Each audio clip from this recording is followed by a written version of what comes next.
신나는 동화여행, 재미있는 옛날 이야기. 무영탑. 옛날 백제의 솜씨가 뛰어난 아사달이라는 석수가 있었습니다. 멀리 당나라에까지도 그 이름이 알려진 석수였죠. 아사달에게는 아사녀라는 사랑하는 아내가 있었어요. 얼굴도 예쁘고 마음씨도 착한 여자였습니다. 아, 여보, 저 좀 보세요. 어느 날 아내가 숨가쁘게 아사달의 일터로 뛰어왔어요. 멀리 신라에서 여기까지 손님이 찾아오셨어요. 당신에게 부탁드릴 것이 있답니다. 아니, 신라에서? 아사달은 그 이야기를 듣고 깜짝 놀랐어요. 신라에서 사람이 찾아왔다니 놀라지 않을 수 없었죠. 아사달은 서둘러 아내와 함께 집으로 왔습니다. 집에는 벌써 신라에서 찾아온 손님이 기다리고 있었어요. 아니, 도대체 누구신데 여기까지 날 찾아오신 게요? 그러자 신라에서 온 사람이 말했습니다. 지금 신라 임금님인 경덕왕은 도암산 기슭에 불국사라는 큰 절을 세우려고 하십니다. 절 양쪽으로는 훌륭한 탑도 세우려고 하고 있지요. 그래서 이렇게 이름난 석수를 찾아 여기까지 오게 되었습니다. 신라 제35대 임금인 경덕왕은 백제의 아사달이라는 솜씨가 뛰어난 석수가 있음을 알아내고 급히 사람을 보냈던 거예요. 어서 가시지요, 아사달님. 아사달은 헤어짐을 슬퍼하는 아내를 위로하고 신라 사람과 함께 신라를 향해 떠났어요. 신라에 간 아사달은 이 세상에서 제일 가는 탑을 만들어 보겠다고 마음먹었습니다. 아사달은 탑 만드는 일에만 온 힘을 쏟았어요. 그렇게 세월이 가는 줄도 몰랐죠. 백제에 두고 온 아내까지도 잊어버린 채 지냈습니다. 한편 아사녀는 자나깨나 아사달의 일이 걱정이 되었어요. 하루빨리 아사달이 돌아오기만을 기다렸죠. 세월은 그렇게 흘러 3년이라는 시간이 흘렀습니다. 하지만 아사달로부터 아무런 소식이 없었어요. 그래, 여기서 이렇게 기다리고만 있을 일이 아니야. 내가 신라로 남편을 찾아가야겠어. 마침내 아사녀는 그렇게 결심을 했습니다. 아사녀는 온갖 고생을 하며 겨우 신라 땅을 밟게 되었어요. 아사녀는 불국사 문 앞으로 다가가 문지기에게 물었죠. 이곳에 혹시 백제에서 탑을 만들려고 온 아사달이라는 석수가 계신지요? 백제에서 온 석수가 있습니다만 탑을 만드는 동안에는 여자를 만날 수 없습니다. 그 소리를 들은 아사녀는 크게 실망하였어요. 눈앞이 캄캄해졌죠. 도저히 슬픔을 억누를 길이 없었습니다. 그 모습을 본 문지기는 그녀가 가엾다는 생각이 들었어요. 그래서 이렇게 말했죠. 여기서 좀 더 가면 커다란 연못이 있습니다. 일이 끝나면 그 맑은 물에 탑의 그림자가 비칠 것입니다. 그때까지 그곳에서 기다리도록 하십시오. 아사녀는 그 다음 날부터 매일매일 하루도 빠짐없이 연못가로 나갔어요. 바로 눈앞에 보이는 불국사 안에는 그리운 남편 아사달이 있었습니다. 그런데도 서로 만나지 못한다는 것은 정말 안타까운 일이 아닐 수 없었어요. 하지만 아무리 기다려도 탑의 그림자는 연못에 비치지 않았습니다. 그렇게 시간은 속절없이 흐르고 실망한 아사녀는 슬픔을 못 이겨 끝내 연못에 몸을 던지고 말았어요. 한편 아내가 백제에서 찾아온 것도 모르고 열심히 일을 한 아사달은 드디어 탑을 만들어 세웠습니다. 아사달의 기쁨은 하늘을 날 듯했죠. 정말 수고가 많으셨습니다. 당신의 부인이 찾아와서 연못가에 살면서 기다리고 있을 것입니다. 네? 뭐라고요? 아사달은 꿈만 같았어요. 보고 싶은 아내가 가까이 와 있다니요. 아사달은 나는 듯이 연못으로 달려갔죠. 그런데 어찌 된 일인지 그리운 아내의 모습은 아무리 찾아도 보이지 않았습니다. 아사녀! 아사녀! 아사달은 미친 듯이 아내의 이름을 부르며 연못가를 헤맸어요. 하지만 아내의 모습은 어디에도 찾을 수 없었죠. 아사녀, 도대체 어디 있는 거요? 아사달이 정신없이 헤매고 있을 때 연못가 근처에 아사녀 것으로 보이는 빨간색 꽃신이 가지런히 놓여 있었습니다. 아내가 연못에 몸을 던진 것을 안 아사달은 하늘이 무너져 내리는 것만 같았어요. 그리고 비가 오나 눈이 오나 미친 사람처럼 연못가를 헤매고 다녔어요. 아사녀! 아사녀! 애 같아서 아사녀의 이름을 부르고 또 불렀습니다. 그러던 어느 날 연못가에 앉아있던 아사달은 문득 고개를 들어 앞을 바라보는 순간 깜짝 놀랐어요. 연못가에 서 있는 나무 아래 그리운 아내 아사녀가 서 있는 게 아니겠어요. 아사달은 꿈만 같았습니다. 그래서 정신없이 그쪽으로 뛰어갔죠. 가까이 다가가 보니 그곳에는 바위가 서 있을 뿐이었어요. 아사달은 그만 바위 아래에 쓰러지고 말았습니다. 그리고 정신을 차리고 바위를 다시 바라보니 이번에는 바위가 부처님의 모습으로 보였습니다. 그래, 바로 그거야. 아사달은 무슨 생각이 떠올랐는지 고개를 크게 끄덕였어요. 그리고 그때부터 바위에 무엇인가를 열심히 새기기 시작하였습니다. 금방 떠올랐던 것과 같은 부처님의 모습을 새기려는 것이었죠. 아사달은 마치 신들린 사람 같았어요. 바위에 부처님의 모습을 새기는데 온 정신을 쏟았습니다. 그리고 웅장한 돌부처가 만들어졌죠. 그렇게 한참의 시간이 흘러 사람들은 아사녀가 빠진 이 연못을 그림자 연못, 다시 말해 영지라고 불렀습니다. 그리고 아사달이 만들어 세운 불국사의 대웅전 서쪽에 있는 석가탑은 그림자 없는 탑이라고 해서 무영탑이라고 부르게 되었죠. 아사달이 새겼다는 돌부처는 영지 동쪽에 오늘날도 우뚝 서 있답니다. 지성이와 감천이. 옛날 어느 곳에 지성이라는 사람이 살았습니다. 그런데 지성이는 눈이 멀어 앞을 못 보는 봉사였어요. 앞을 못 보니 일도 할 수가 없었죠. 그래서 지성이는 동냥을 해서 먹고 살았습니다. 말하자면 거지였어요. 거지 중에서도 아주 가난한 거지였습니다.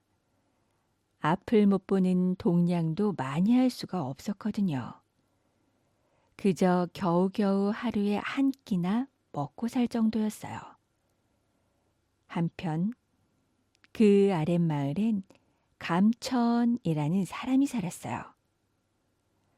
그런데 감천이는 다리가 오그라들어 걷지를 못하는 안진뱅이였어요. 감천이도 걷지를 못하니 일을 할 수가 없었습니다. 그래서 감천이도 동냥을 해서 먹고 살았어요. 그렇게 감천이도 거지 중에 아주 가난한 거지였답니다. 그러던 어느 날이었어요.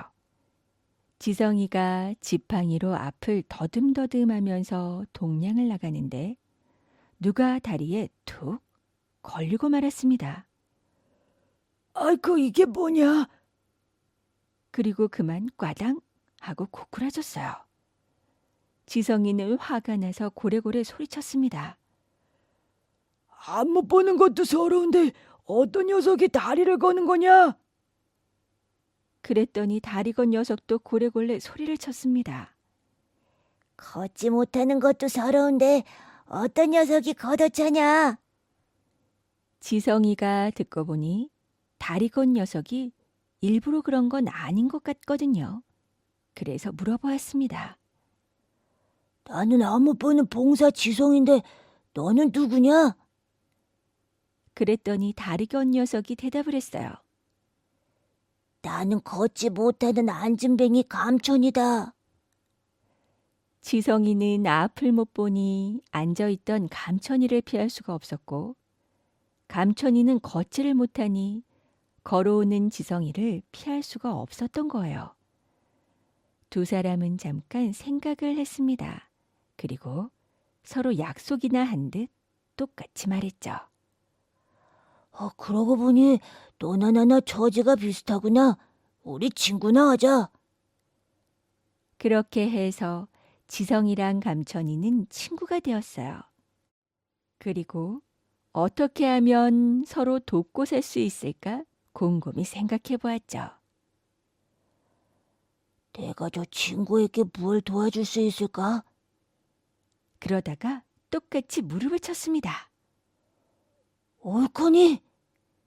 지성이가 감천이한테 말했어요. 내가 네 발이 되어줄 테니 내 등에 업혀라. 감천이가 지성이한테 말했죠. 그럼 내가 네 눈이 되어줄 테니 나를 업어라. 그날부터 둘은 늘 함께 다녔습니다. 지성이는 앞은 못 보지만 걸을 수 있으니 발이 되고 감천이는 걷지는 못하지만 앞을 볼 수 있으니 눈이 될 수 있었어요. 그랬더니 그렇게 좋을 수가 없었죠. 지성이는 눈이 생기고 감천이는 발이 생겼으니 말이에요. 둘은 그렇게 서로 의지하며 살게 되었습니다. 그러다 보니 정이 담뿍 들어서 세상에서 가장 친한 친구가 되었어요. 이제 둘은 어디든지 동냥을 함께 다녔습니다. 그러다 보니 형편이 조금 나아져서 하루에 2끼씩은 먹고 살 수 있게 되었어요. 그런데 지성이와 감천이는 마음씨가 무척 착했습니다.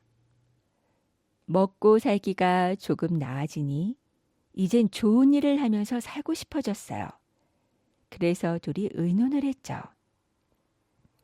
야, 감천아, 우리가 비록 거지들이지만 이제 형편이 나아졌으니 좋은 일도 좀 해야 하지 않겠니?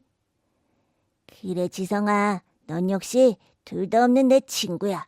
어쩌면 그렇게 내 마음이랑 똑같냐? 그런데 좋은 일을 어떻게 하지? 내가 듣자니 저 앞선 절에서 금부처를 새로 모신대. 마침 어제 동냥한 돈 한 푼이 있으니 그거나 보태러 가자. 그래, 그거 좋다. 둘은 그 길로 절을 향해 떠났어요. 감천이가 앞을 보고 지성이가 걸어갔죠. 그런데 산길을 한참 걷다 보니 지성이 목이 칼칼해졌어요. 야, 감천아, 물 좀 마시고 가자.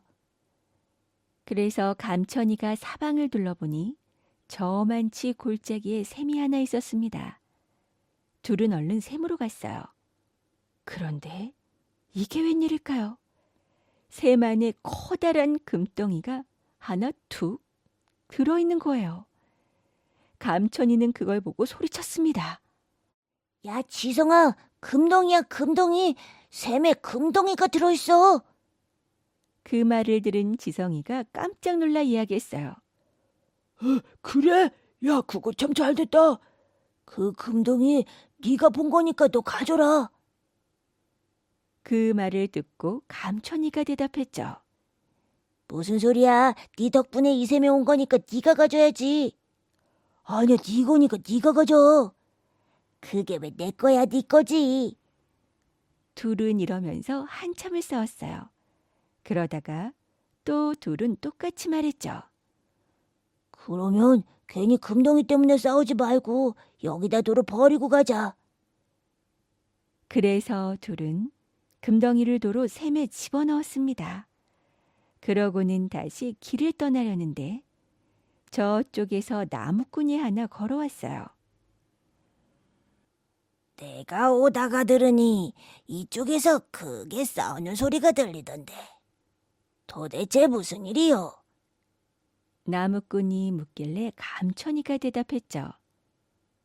저 샘 안에 금덩이가 하나 있길래 서로 너 가지라고 싸우다가 도로 집어넣고 오는 길이요. 그랬더니 나무꾼 눈이 휘둥그레졌어요. 아니 그게 정말이야. 정말이고 말고요. 그런데 그 귀한 금덩이를 왜 버린 거요? 친구끼리 싸움이나 하게 만드는 그깟 고약한 물건을 가져 무엇하겠소. 아직 있을 테니 당신이나 가지시구려. 그 말을 들은 나무꾼은 얼른 샘으로 달려갔습니다. 그러고는 침을 꿀꺽 삼키며 샘을 들여다보았어요. 그런데 이게 웬일일까요?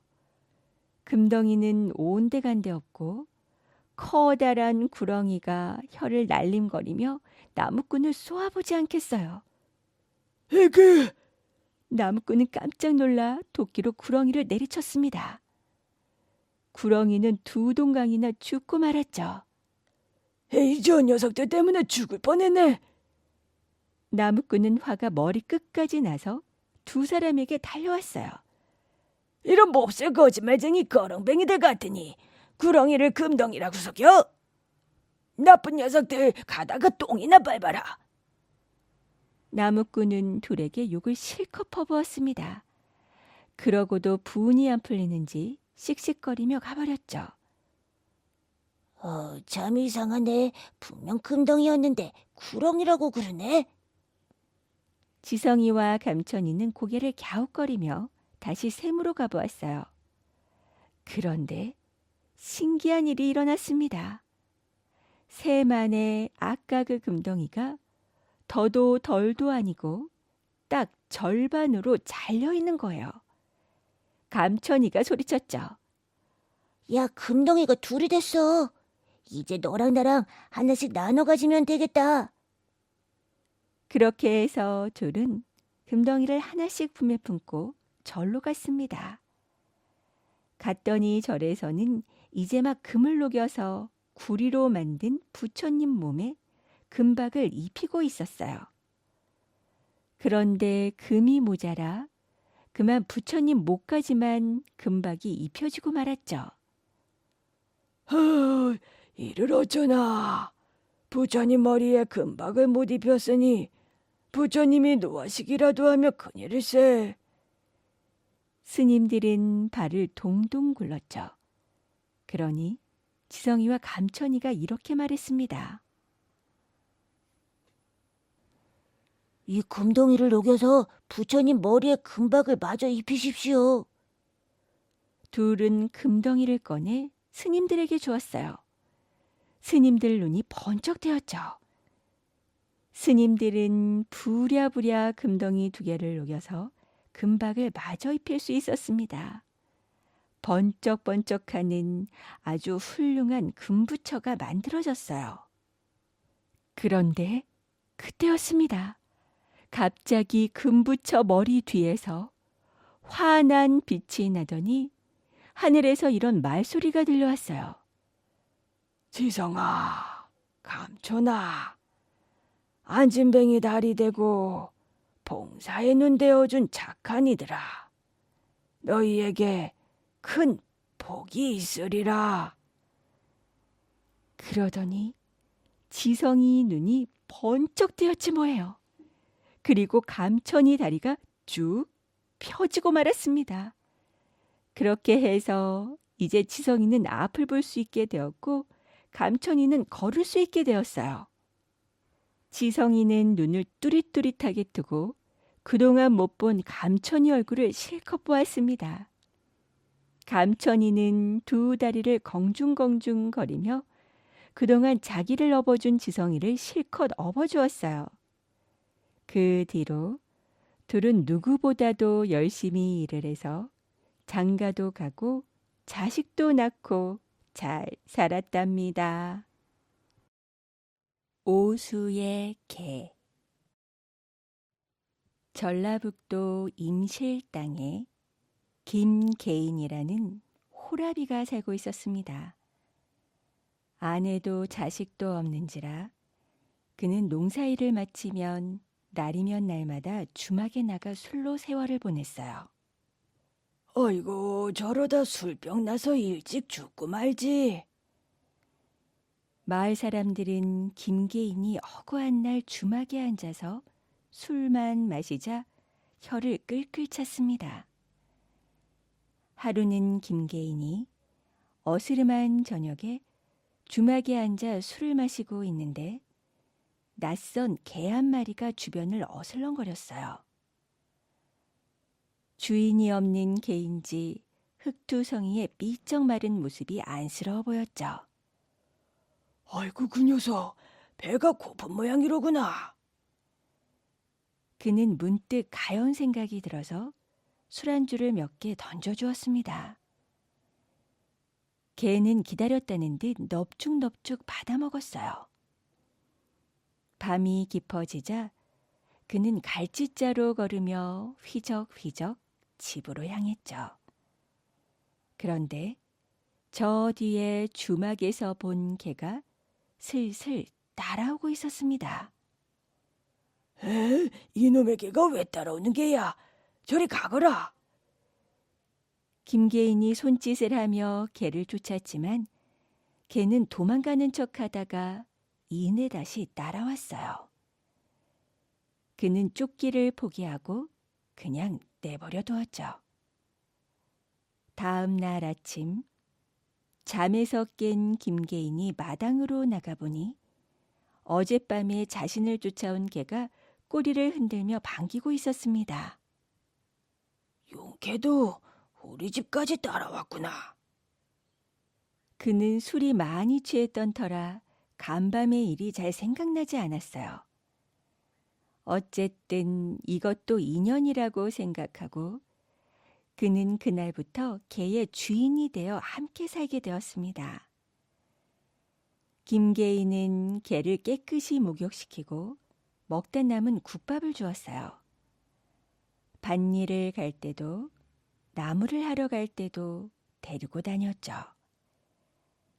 개도 주인을 잘 따라 한시도 떨어져 있으려 하지 않았습니다. 그가 늘 개와 함께 다니자 마을 사람들은 그를 개 아범이라 부르며 놀리기 시작했죠.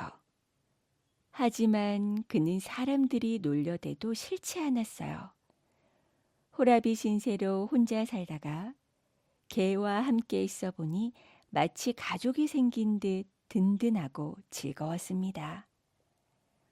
멀리 나들이를 갔다가 돌아오면 꼬리를 치며 반겨주니 성질 못된 아내보다 낳으면 낳았지 못할 게 없었어요.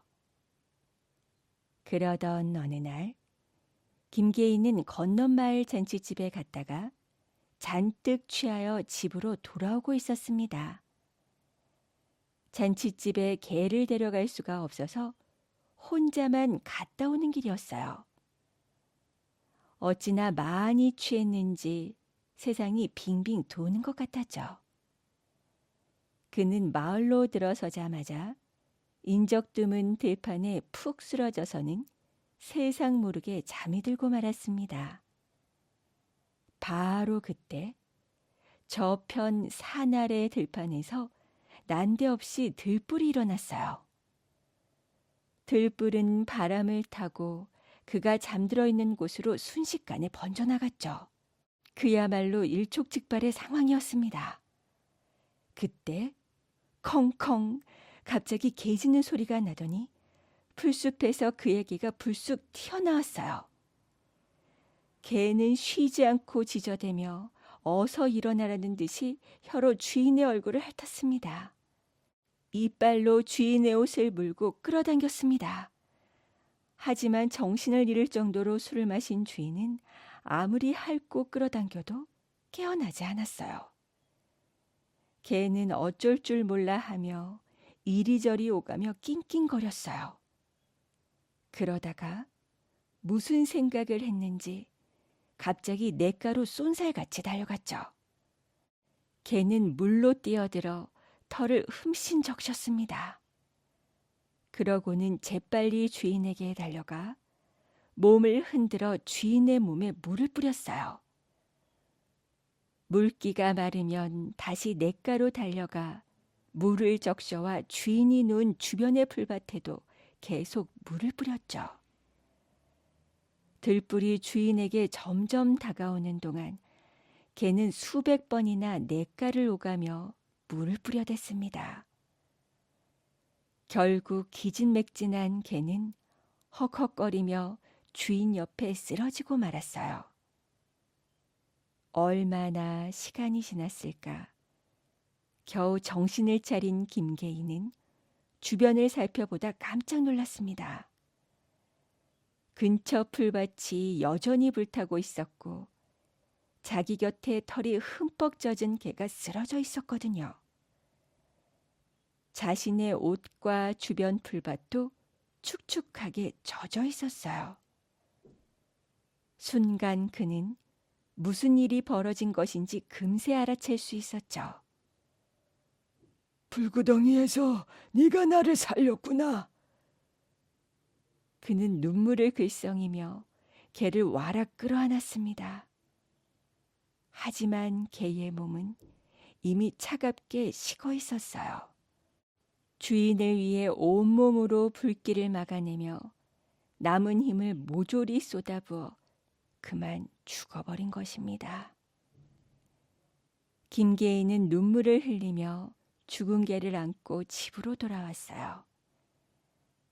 그는 자신을 살린 춘견을 위해 무덤을 만들어주고 비석도 세워주었죠. 또한 개 무덤 옆에 자신의 지팡이를 꽂아 애틋한 마음을 전했습니다. 나중에 그가 꽂아둔 지팡이는 큰 느티나무로 자랐어요. 이러한 일이 있은 뒤로 그 고장은 개 오자와 나무 숫자를 써서 오수리라고 불렸답니다. 그리고 주인을 구한 춘견도 오수의 개라고 불리게 되었습니다. 지금도 전북 임실군 오수면 오수리에 가면 오수나무와 의견비를 볼 수 있답니다. 투금래 전설. 옛날 김포 땅에 의좋은 어부 형제가 살고 있었어요. 부모를 일찍 여윈 형제는 서로 의지하며 정답게 지냈습니다. 형제는 고기를 잡아 돈을 벌면 더 가져가라고 서로에게 양보했고 맛있는 음식이 생기면 반드시 나누어 먹었어요. 두 사람의 우애가 어찌나 좋은지 마을 사람들은 다들 입이 닳도록 이들 형제를 칭찬했습니다. 길에서 어린 형제끼리 다투는 것을 보면 의례 그들 형제 이야기를 하며 아이들을 타이를 정도였죠. 부지런한 형제는 그날도 아침 일찍 배를 몰고 한강으로 나갔어요. 날씨 참 좋구나. 고기가 좀 잡히겠는걸. 그러게요. 고기 많이 잡으면 형님께 맛난 거 많이 사드릴게요. 형제는 이런저런 이야기를 주고받으며 강 건너편까지 나아갔어요. 그러고는 고기가 잘 잡히는 곳에 배를 띄워놓고 번갈아 가며 그물을 던졌죠. 동생이 먼저 그물을 던진 뒤 슬슬 잡아당겼습니다. 그런데 고기들 틈에 이상한 덩어리가 섞여 있었어요. 손으로 이끼를 걷어내고 가만히 보니 그것은 번쩍번쩍 빛나는 두 개의 금덩이였습니다. 금덩이가 왜 이곳에 있지? 동생은 깜짝 놀라 눈이 휘둥그레졌어요. 마침 형은 반대쪽에서 그물을 던지느라 동생이 건져 올린 금덩이를 보지 못했죠. 동생은 마음속으로 생각했습니다. 금덩이가 두 개이니 하나는 형님 드리고 하나는 내가 가져야겠다. 이윽고 동생이 형을 부르자 형이 그물을 내려놓고 다가왔습니다. 무슨 일이 있느냐? 큰 고기라도 잡은 게냐? 동생이 금덩이를 들어 형에게 보여주었어요. 그게 웬 금덩이냐? 강에서 건졌어요. 그물을 잡아당기고 보니 고기들 틈에 섞여 있더라고요. 동생은 있는 그대로 말하고는 형에게 금덩이를 하나 건넸습니다. 금덩이가 두 개니 하나씩 가지면 돼요. 이제 이것만 있으면 앞으로 고생하지 않고 잘 살 수 있을 거예요. 형도 기뻐하며 말했습니다. 우리 동생이 착하게 살아 하늘에서 상을 준 모양이로구나. 자, 그물을 걷고 어서 집으로 돌아가자. 형제는 뱃머리를 돌려 마을을 향해 힘껏 노를 저어갔습니다. 배가 물살을 헤치고 나가는 동안 형제는 왠지 다른 날과 달리 아무 말도 하지 않았어요. 동생은 노를 저으며 혼자 마음속으로 생각했죠. 형님 몰래 금덩이 두 개를 다 가질 걸 그랬나?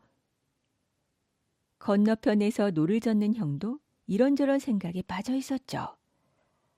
혹시 금덩이가 아우가 더 많은 거 아니야?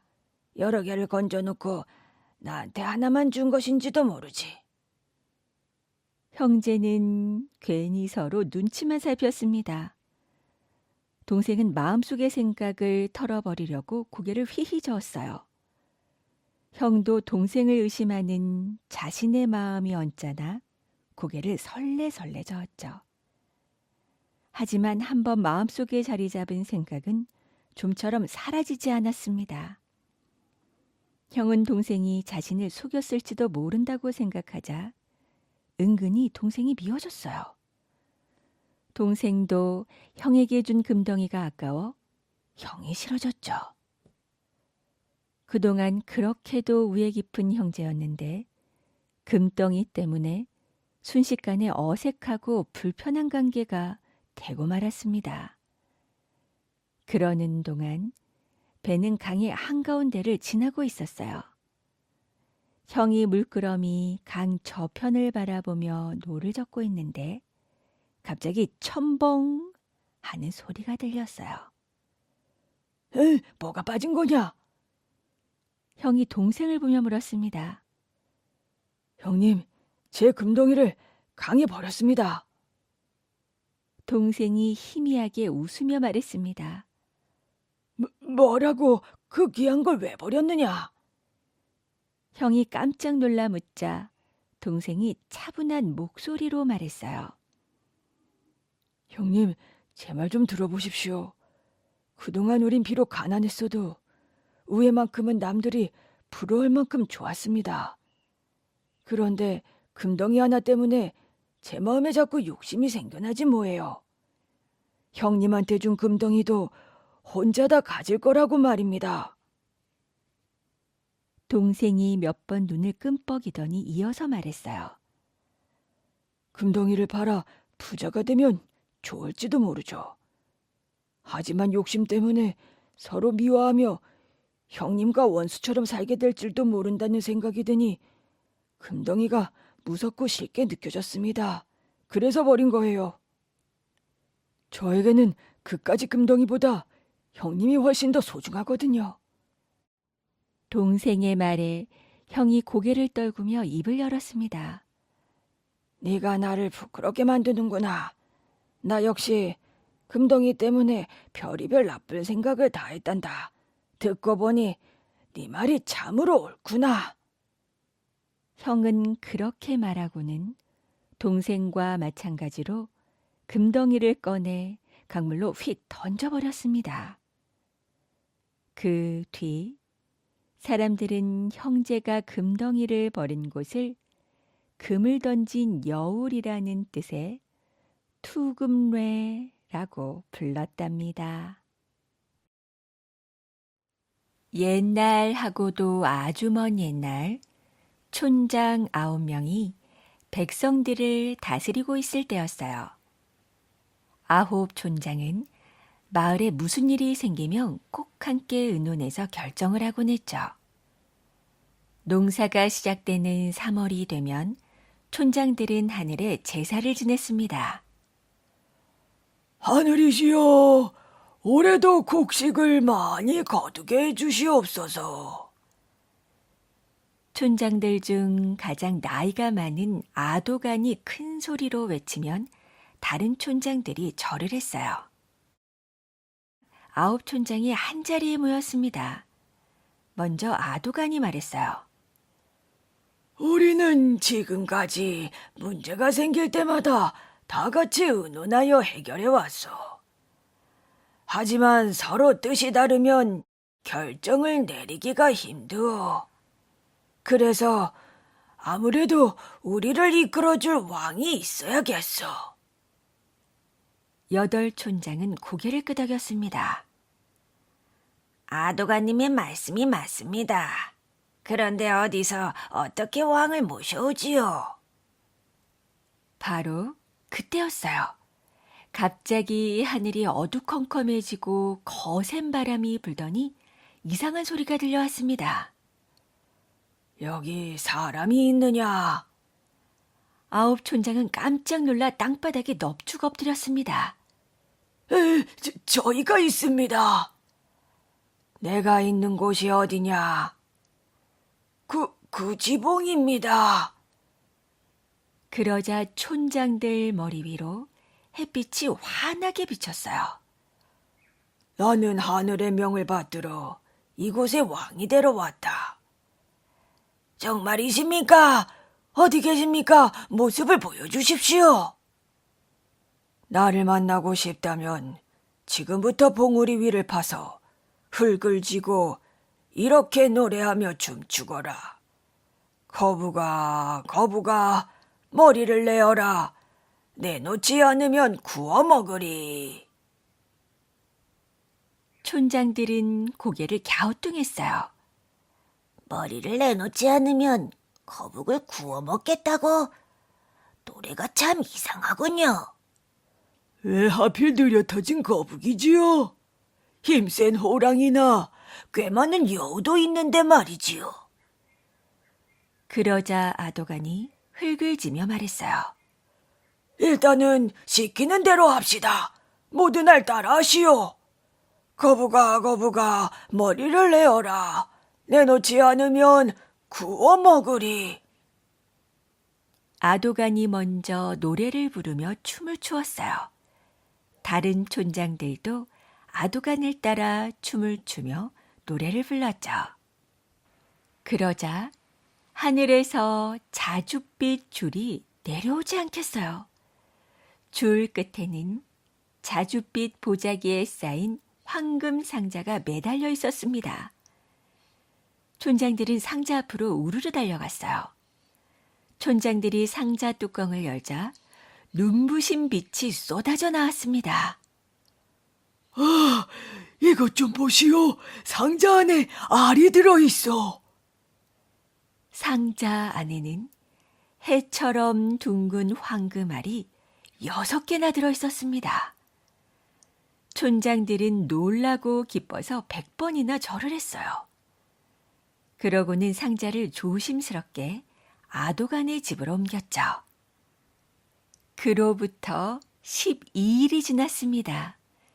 촌장들이 아도간의 집에 모여 상자를 열었어요. 알에서 아기가 태어났구먼. 상자 안에는 알에서 깨어난 6산의 아이가 활짝 웃고 있었습니다. 과연 하늘이 내려주신 왕이로다. 9 촌장은 아이들에게 공손히 절을 하고 정성껏 받들었어요. 아이들은 무럭무럭 자랐습니다. 15일이 지나자 키가 무려 9척이나 되었고 총명하기가 이루 말할 수 없었어요. 마치 알 속에서 세상 모든 것을 배우고 나온 듯했죠. 그달 보름 촌장들은 한 아이를 왕으로 모셨습니다. 처음으로 세상에 나타났다는 뜻으로 이름을 수로라고 했어요. 또 황금알에서 나왔다고 해서 성을 김이라고 했죠. 이 사람이 바로 금관가야의 시조 김수로왕이랍니다. 김수로왕은 나라 이름을 가야국이라고 짓고 5 형제에게 각각 다른 지역을 맡아 다스리게 했어요. 김수로왕이 금관가야를 맡고 다른 형제들은 아라가야, 고령가야, 대가야, 성산가야, 소가야를 맡았답니다. 김수로왕은 왕위에 오른 후 임시로 지은 왕궁에 머물렀어요. 왕궁은 작고 소박했죠. 지붕에 이영을 올렸고 흙 계단도 고작 3척밖에 안 되었습니다. 43년 김수로 왕은 신하들을 불러 말했어요. 이제 도읍을 정하려고 하오. 김수로 왕은 신하들을 이끌고 임시왕궁의 남쪽으로 갔어요. 이 땅은 작고 좁지만 생김새가 빼어나고 특이해서 털을 잘 닦으면 아름다워질 것이오. 그러니 이곳을 도읍으로 정하겠소. 김수로 왕은 일꾼들을 뽑아 성을 쌓게 했습니다. 틈틈이 성 안에 왕궁과 여러 건물들도 짓게 했어요. 모두 한마음으로 부지런히 일한 덕분에 공사는 금세 끝났죠. 이제야 비로소 나라의 모습을 갖추었구나. 김수로 왕은 좋은 날을 잡아 새 왕궁으로 들어갔습니다. 그리고 정성껏 나라 일을 돌보았어요. 그렇게 몇 년이 흘렀습니다. 어느 날 신하들이 김수로 왕에게 말했어요. 이제 짝을 찾으셔야지요. 김수로 왕은 웃으며 말했습니다. 내가 하늘에서 내려왔듯이 왕후도 하늘이 보내주실 것이요. 며칠 뒤 붉은 돛을 단 배가 망산도에 도착할 것이요. 그 배에 왕후가 될 여인이 타고 있으니 정중히 맞이하시오.